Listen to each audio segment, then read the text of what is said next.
In scaling up, there are three fundamental underlying principles behind our work. The first has got to be probably my favorite quote of all time, which is, we have the answers.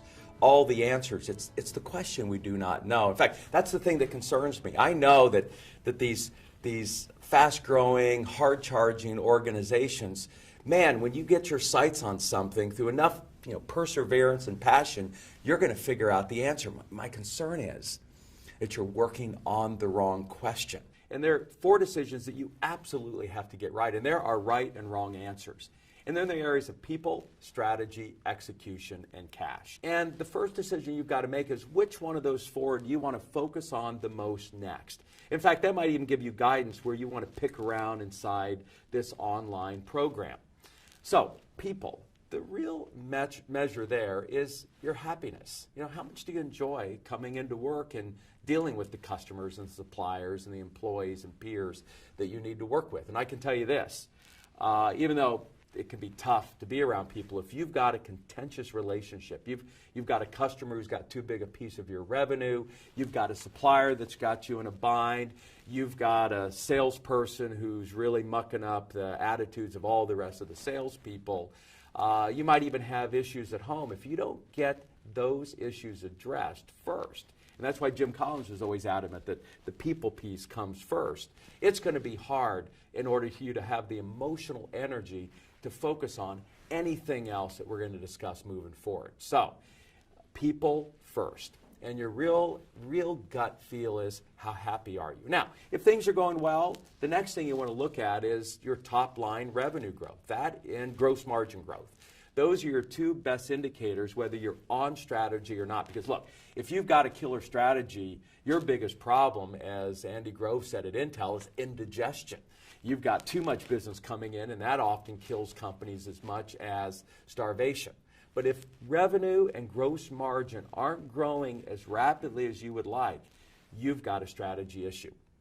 Now, you can get by with decent people and strategy, but if you're going to be able to convert that revenue into profit and spend a lot less time doing it, there you're going to have to nail your execution. So your best indications you've got an execution challenge is your profitability has not grown along with revenue, and you're absolutely working more hours today than you were in the past. You can get by decent people, decent strategy, decent execution, but not a day without cash. And that is, and I'm not talking about whether you can make payroll on Friday or not. This is literally the oxygen that feeds the business model. And there's nothing more frustrating than have a potential acquisition or need to invest like Robert Taylor did in Soft Soap, the $7 million to ramp it up, is not to have the cash to go after those constraints and opportunities. So there you've got people, strategy, execution, and cash. Are you happy? Is top line and gross margin growing like you would like them? Is profitability and the amount of time you're having to spend to execute this reasonable? And do you have the oxygen that gives you the options to go after the things that you need to as you continue to scale up the business? Like the knee bones connected to the thigh bone, there isn't anything this sequential about these four decisions. They're really kind of intertwined. And so if you want to look at them as kind of a sequence, people, strategy, execution, and cash, what's interesting is that whichever one you think you need to focus on the most next, the root issue might be the one just before it. So for instance, if you're saying, hey, I think I've got a strategy issue, it could be the fact that you don't have the right people at the table working on strategy, or those people aren't taking significant enough time, like through the council meeting each week, to work on strategy. If you think you've got an execution issue, it may be because you're executing a mess. Your strategy's not where it needs to be. If you're short of cash, maybe it's because execution isn't tight enough, generating the profitability you need that then turns into cash. And if you don't have the people that you need, it may be because you're short of cash and therefore can't afford to bring the kind of talent in that allow you to scale up the business. And so, many times the area you think you need to focus on the most next, go there, but be aware that the root cause might be the one just before. So that ought to give you some indications of where you want to start within this program first. Now, once we move up from those four decisions, There are 3 disciplines that you need to be able to put in place in order to execute on these decisions. And we've already discussed a few of these in this overview. The first being the importance of setting priorities, and those priorities going after the key constraints.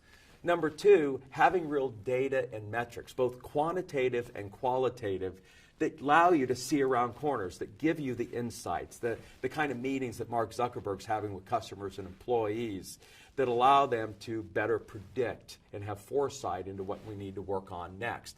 And then last, it does us no good to have all this data if we don't get in a room and talk about it. And that's why this meeting rhythm that's been at such the heart of our Rockefeller Habits 2.0 work is critical, because this gives us the talk time to discuss the data so then we can figure out what are the constraints where we need then to direct the energies and focus of the organization.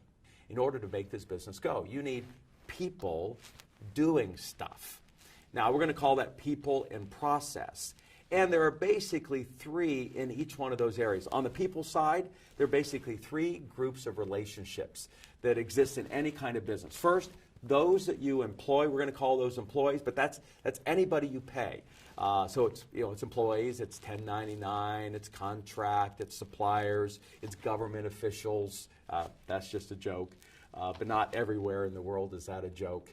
But it's anyone that you need to employ in order to be able to fuel this business. Customers are then anyone who pays you. And hopefully, if you've done this business model right, you're collecting slightly more cash than you're having to pay out to everybody else.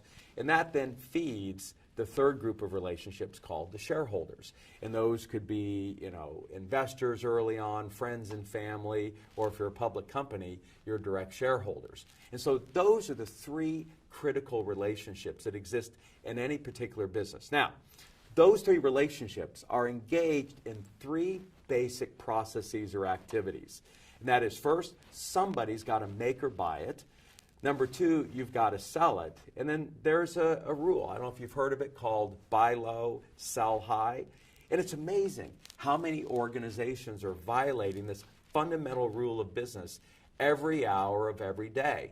And that's why this third key process, keeping good records, accounting, is critical, so that you know where you're making money by salesperson, by location, by product line, by customer, and where you're not, so you can make better decisions. And so those are the 2 key demands. And what you've got to balance is the fact that, hey, maybe your employees need to be paid more, but what's that going to do to the P&L of the business? Maybe we've got to do some more things to make our customers happy, but are we in a position to be able to afford to do that? And so you're always balancing both the profitability and the cash side, both the people and the process side of the businesses.